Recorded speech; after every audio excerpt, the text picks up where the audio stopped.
नमस्कार, मैं आपके साथ भंवर बोयत। आप देख रहे हैं DUC न्यूज राजस्थान चैनल। इस वक्त की भरतपुर से बड़ी खबर।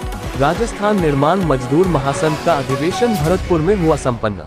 राजस्थान के प्रदेश भर के मजदूरों ने लिया भाग। प्रदेश अध्यक्ष शबनम बानो ने एकजुटता का दिया संदेश। भरतपुर में निर्माण श्रमिकों की राज्यव्यापी समस्याओं के निराकरण हेतु राज्यव्यापी सम्मेलन भरतपुर में संपन्न हुआ। राजस्थान निर्माण श्रमिक महासंघ का राज्यव्यापी अधिवेशन भरतपुर में लवाजाम के साथ संपन्न हुआ। इस मौके पर मुख्य अतिथियों में सुभाष गर्ग विधायक भरतपुर, प्रधान प्रतिनिधि कुम्हे प्रताप सिंह, पूर्व सांसद राम किशन शर्मा, महासंघ प्रदेश अध्यक्ष शबनम बानो, महामंत्री नवल सिंह, मनोज चौधरी, उपाध्यक्ष महेश चंद्र कटारा, महेश चंद्र, कोषाध्यक्ष नवीन आचार्य, बीकानेर संभाग अध्यक्ष अशोक कच्छावा, भरतपुर संभाग अध्यक्ष सत्यदेव आर्य, नागौर जिला अध्यक्ष रणवीर सिंह, दीग जिलाध्यक्ष कर्ण सिंह, अलवर जिलाध्यक्ष राम सिंह वर्मा, सवाई माधोपुर जिलाध्यक्ष मोहन बना, करौली जिलाध्यक्ष भगवान सिंह, भरतपुर जिलाध्यक्ष नबी रसूल, नागौर उपाध्यक्ष बिस्मिल्ला, रामवीर सिंह, दिनेश सुपा, दयाचंद पंचोरी, मास्टर ऋषिपाल, पुष्पेंद्र भारद्वाज सहित कार्यकारिणी सदस्य धर्मवीर, मिथुन सिंह, रामबाबू, हरिकिशन जाट, सोने बघेल, राजवीर सिंह, दिनेश चंद, रेवंत राम, गणपत राम, अजीत सिंह, जाकिर हुसैन, लेखराज, जुगल बिहारी, गौरी शंकर सहित उपस्थित रहे। मंचासीन अतिथियों ने मंच से निर्माण श्रमिकों को आह्वान करते हुए कहा कि पूरे विश्व में बदलाव की बयार है। इस बदलाव की बयार में हमें एकजुटता का परिचय देते हुए एक सुर ताल में आगे बना होगा, तभी निर्माण श्रमिकों की संविधान सम्मत मांगे मानी जाएगी। कार्यक्रम के अंत में प्रदेशाध्यक्ष शबनम बानो उपस्थित निर्माण श्रमिकों व अतिथियों को एकजुटता का संदेश दिया तथा धन्यवाद ज्ञापित किया। कार्यक्रम का संचालन विद्यासागर शर्मा ने किया। आज की खबरों में इतना ही। जल्द मिलते हैं एक नई ताज़ा अपडेट के साथ। धन्यवाद। देश और दुनिया की तमाम छोटी बड़ी खबरों से अपडेट रहने के लिए हमारा चैनल सब्सक्राइब करें और नोटिफिकेशन के लिए बेल आइकन दबाना न भूलें। कुछ समय आप हमें देंगे तो हमें ऐसा लगता है ये संगठन और ज्यादा मजबूती की ओर जाएगा। आप लोगों के सहयोग से ही हम लोग आज यहाँ पे विराजमान हैं। आप लोगों की बात रखने के लिए, आप लोगों की योजनाएं क्या है, आप लोगों को समझाने के लिए यहाँ हम लोग एकत्रित हुए हैं। हम लोग कम से कम 600 किलोमीटर दूर से आए हैं। आप लोगों के लिए आए हैं। आप लोग हमें 2 घंटे नहीं दे सकते। आज यहाँ एकत्रित होने का विषय ये है, राजस्थान निर्माण मजदूर महासंघ, राजस्थान की जितनी भी मजदूरों की ट्रेड यूनियन है, उन्होंने मिलकर सभी ने एक महासंघ का निर्माण किया है। इस महासंघ की प्रदेश अध्यक्ष मुझे चुना गया, ये मेरा सौभाग्य है।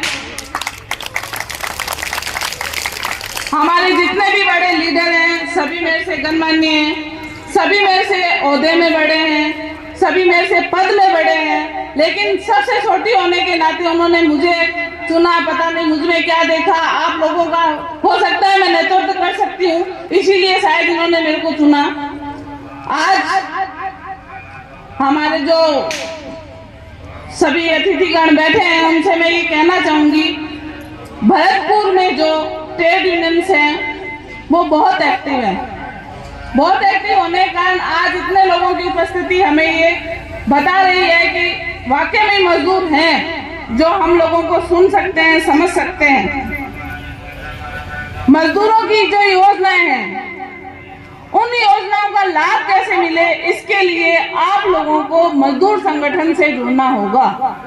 मजदूर संगठन से जुड़ेंगे तब मजदूरों का नेतृत्व आपका संगठन का पदाधिकारी आपके लिए करेगा। आप किसी ई मित्र पे जाते हैं, आपको कोई सूचना नहीं मिलती है। किसी भी ई मित्र पे जाके आप फॉर्म को अप्लाई करते हैं, आवेदन को अप्लाई करते हैं, वहाँ कोई आवेदन रिजेक्ट हो जाता है तो ई मित्र वाला आपको फोन नहीं करता, आपको सूचना नहीं करता। किसी भी संगठन से आप जुड़ेंगे तो उस संगठन के लिए उसका ये कर्तव्य बनता है कि उसके मजदूर का काम होना चाहिए। हम लोग मजदूर की बात, राष्ट्र की बात इसीलिए करते हैं कि मजदूरों को कोई नहीं पूछता। आप मंच पे बैठे हैं, मेरी बात को अदर वे में ना लें। जो भी नेता है शायद मजदूरों का नाम मंच पे कम लेते हैं। किसान की बात होती है, किसान हित की बात होती है। किसानों को तो ऑलरेडी सरकार ने बहुत कुछ दे रखा है। मजदूरों की तो एक स्कीम है, वेलफेयर स्कीम। जो उसके खुद का पैसा है, वेलफेयर का खुद का पैसा है, उसके सेस का पैसा है, वो भी उसको लेने के लिए दर बदर की ठोकरें खानी पड़ती है। मजदूरों के पैसों के लिए हमें लड़ना पड़ता है, श्रम विभाग में जाके अधिकारियों से लड़ना पड़ता है, जयपुर में जाके अधिकारियों से लड़ना पड़ता है, यहाँ तक कि सीएम साहब के पास भी जाके हमें अपनी बात रखनी पड़ती है, तब जाके उनका पैसा उनके खातों में आता है। आज 12 महीने बाद पिछले 1 महीने से 2 बार करके उनका पेमेंट उनके खातों में आया है। हो सकता है आप लोगों में से किसी के भी आया हो तो उनकी दीपावली अच्छी बनी है। उनके बच्चों का जो स्कॉलरशिप का पैसा है वो उनके खातों में आया है। किसी के हस्बैंड नहीं रहे, उनकी मृत्यु सहायता का आवेदन था किया हुआ, उसका भी 1 साल बाद आज उनका पेमेंट आया है। मृत्यु सहायता आवेदन का मतलब है 7 दिवस के अंदर उसके खाते में उनका पेमेंट देना, लेकिन 7 दिवस के अंदर मेरे ख्याल से किसी भी जिले में कोई पेमेंट नहीं आता।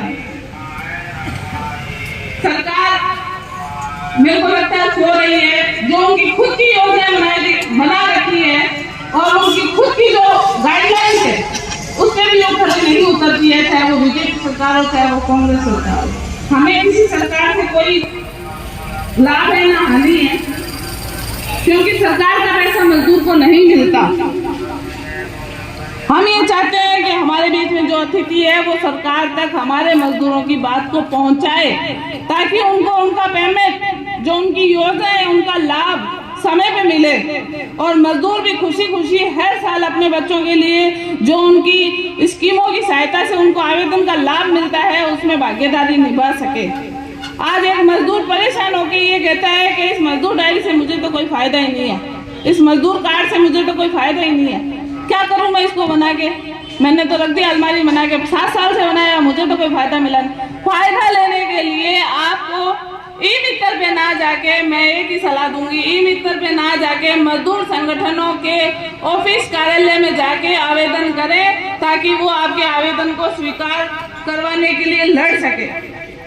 ई-मित्र अपना 50 रुपए 100 रुपए जितना पेमेंट होगा वो लेगा, आपके आवेदन को करके छोड़ देगा, उसमें उसकी कोई भागीदारी आपके प्रति नहीं होगी। इन योजनाओं में शायद किसी को नहीं पता हो तो मैं आपको बता दूं, स्कॉलरशिप सहायता जो 2 बच्चों के मजदूरों के बच्चों को मिलती है, चाहे वो लड़का हो चाहे लड़की हो, स्कॉलरशिप सहायता में ये है 8,000 रुपए से 6 क्लास से शुरू है, जो डिग्री डिप्लोमा कोर्स तक आपको मिलती है। इसमें सर एक शुभ शक्ति सहायता भी थी जो 2018 के बाद सरकार ने बंद कर दी, जो बालिकाओं के नाम पे मिलती थी। आज बालिकाओं के नाम पे सरकार ये कर रही है, वो कर रही है, वो कर रही है। मैं ये कह रही हूँ कि श्रमिकों को, जो बच्चों को, एक बच्ची को 55,000 रुपए ही सरकार देती थी, वो भी योजना सरकार ने बंद कर दी। तो ये बड़ी दुर्भाग्य की बात है।